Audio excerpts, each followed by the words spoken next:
The United Nations says that human rights in northern Ethiopia has deteriorated significantly since November. The UN Human Rights Chief, Bachelet, told the Geneva-based Human Rights Council that her office was receiving reports of lethal airstrikes and hundreds of incidents of rape. Bachelet said that 304 people were killed and 373 injured since November. The UN Human Rights Chief added that the strikes were apparently carried out by the Ethiopian Air Force in Tigray and Afar. More than 300 people have been killed in airstrikes in northern Ethiopia since November, the United Nations Human Rights Chief said on Monday. Speaking at the Human Rights Council in Geneva, Bachelet described a significantly deteriorated human rights and security situation. She said multiple airstrikes in Tigray and the neighbouring Afar region had apparently been carried out by the Ethiopian Air Force. The office has recorded 304 killings and injuries to 373 people resulting from aerial bombardments during the reporting period. Ethiopia's government has regularly denied targeting civilians in its 16-month war against forces loyal to the Tigray People's Liberation Front.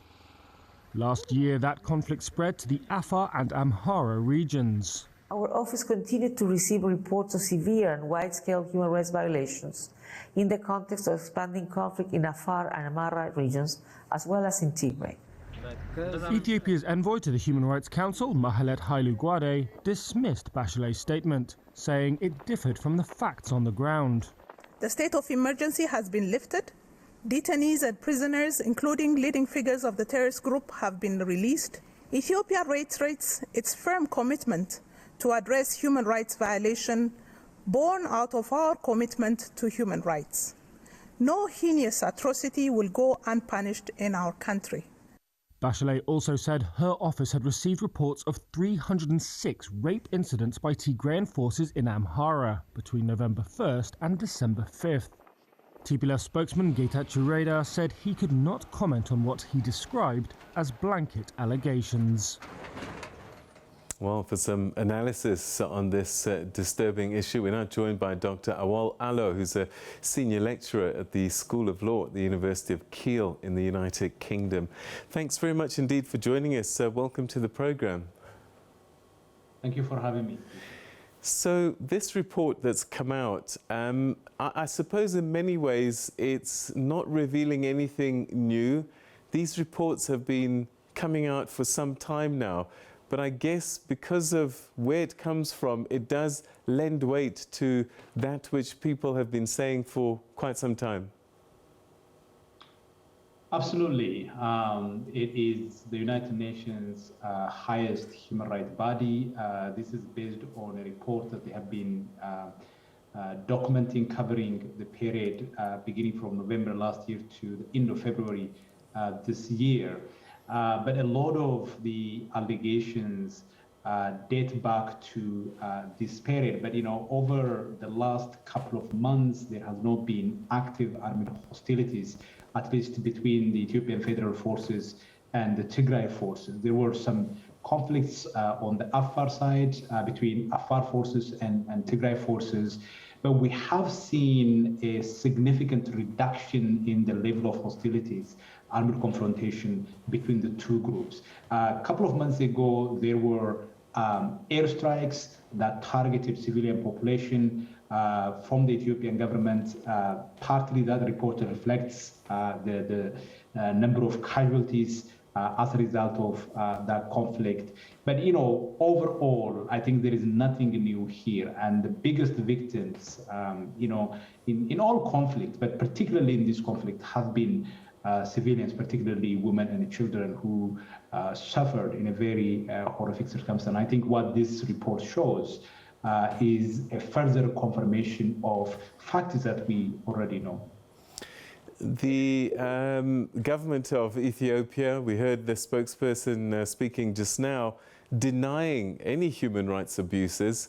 What's your take on that? Because if it's not true, we have a government representative lying.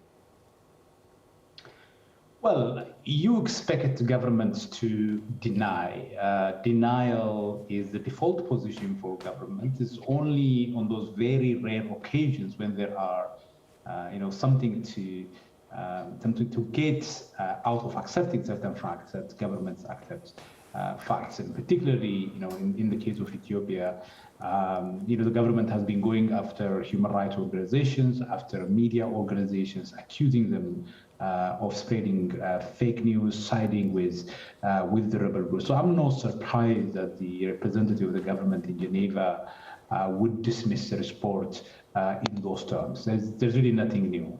Ethiopia has been doing that for the last 30 years. Before that, human rights have not even been an issue on the Ethiopian political scene, as is the case, of course, in most of Africa. But that's not a surprise. That is something we expect. All right, let's talk about the human rights abuses themselves. Reports that we have been seeing and hearing talk about drones being used and hitting civilian targets, which is a war crime, isn't it? Well, in any armed conflict, targeting the civilian population and targeting civilian objects is war crime under international humanitarian law. The Ethiopian government have been using drones provided by countries such as Turkey and China, with the UAE providing, logistical and technical support to the Ethiopian government. And these drones have been used against civilian population. It's the drones that have actually changed the military dynamics. You remember a few months ago, the rebel groups had been advancing towards the capital. It's as a result of the drones and the military dynamics that have significantly shifted that the Ethiopian government was able to push the rebels back to Tigray. Continued use of these drones have caused civilian suffering. Right now, the news we are receiving is that the drones are not being used right now, but obviously there is a possibility that the government would use them anytime.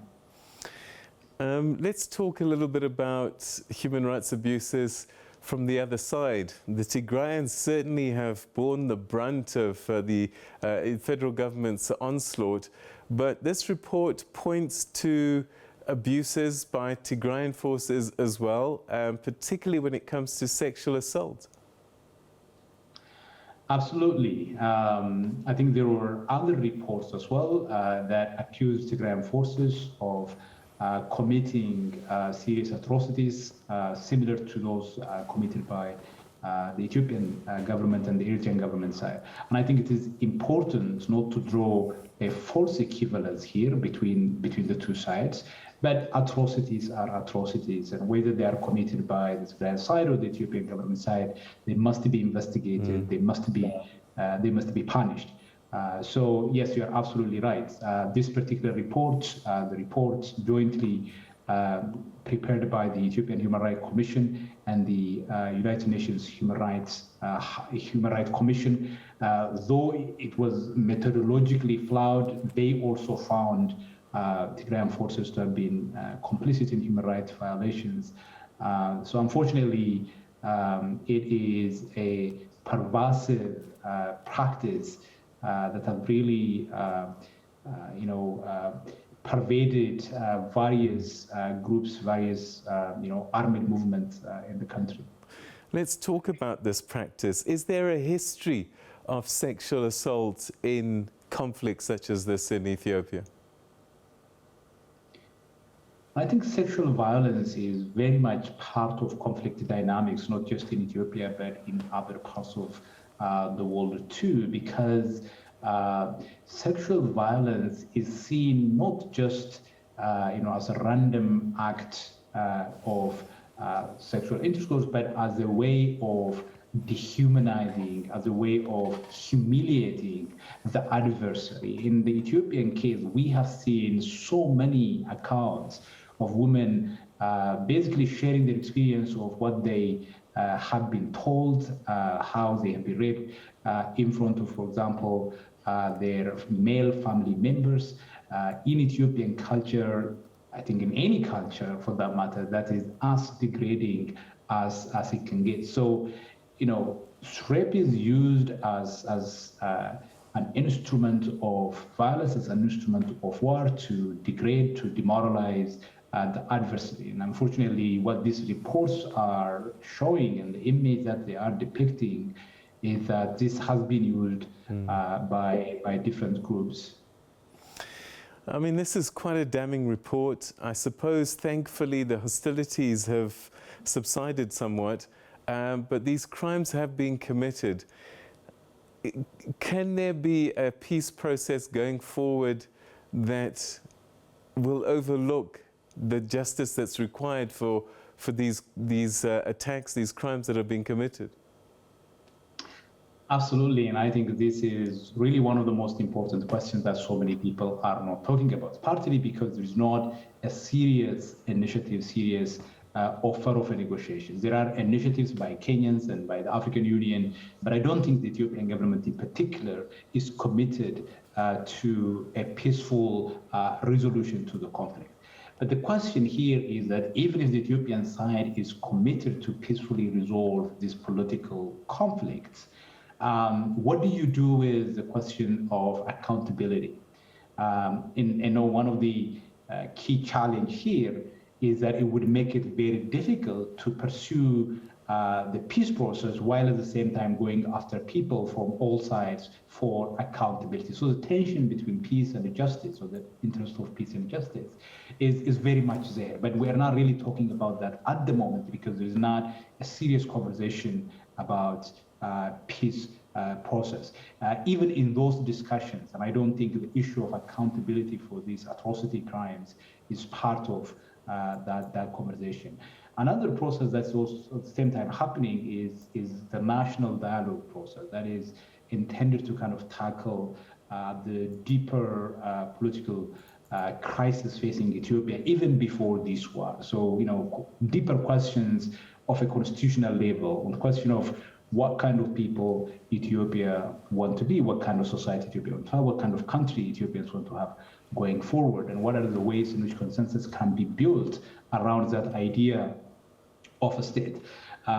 While that process is supposed to be inclusive, supposed to be credible from the very start, the government has started that process by excluding significant political actors. So, for example, they excluded the Tigray Defense Forces that have been fighting against them. They excluded the Oromo Liberation Army, two significant forces that have been fighting against us and that almost deposed the government. Now, you can ask yourself what kind of national dialogue could be had that would allow Ethiopia to settle its differences and reach some kind of political settlement by excluding these critical actors. So there are discussions, but those discussions have not really factored the questions of accountability in. So whilst the hostilities may have subsided a little bit, can we assume that abuses still continue? Well, if a comprehensive settlement could not be reached as soon as possible, I think it's very likely that we'll see a resurgence of violence. At the moment, Tigray is still under siege. The humanitarian crisis is still ongoing. I think the reason why the Tigrayans have stopped fighting is to give maybe the international community a chance to try and mediate. But I think they're also significantly degraded, at least in terms of their ability to move forward as a result of the drones. But I think the situation is unsustainable in the sense that if they could not at least get a deal that allows their people to lead normal life, I don't think they will continue and accept the status quo. And the government side at the moment is dealing with some internal issues, and it's not clear what they really want to do. And hopefully, I think once the ruling party has held its convention, we might see some movement. But right now, there's not much movement. Dr. Awol Allo, we're going to have to leave it there. Thank you very, very much indeed. Your insights always greatly appreciated. Thank you for your time. Thanks for having me.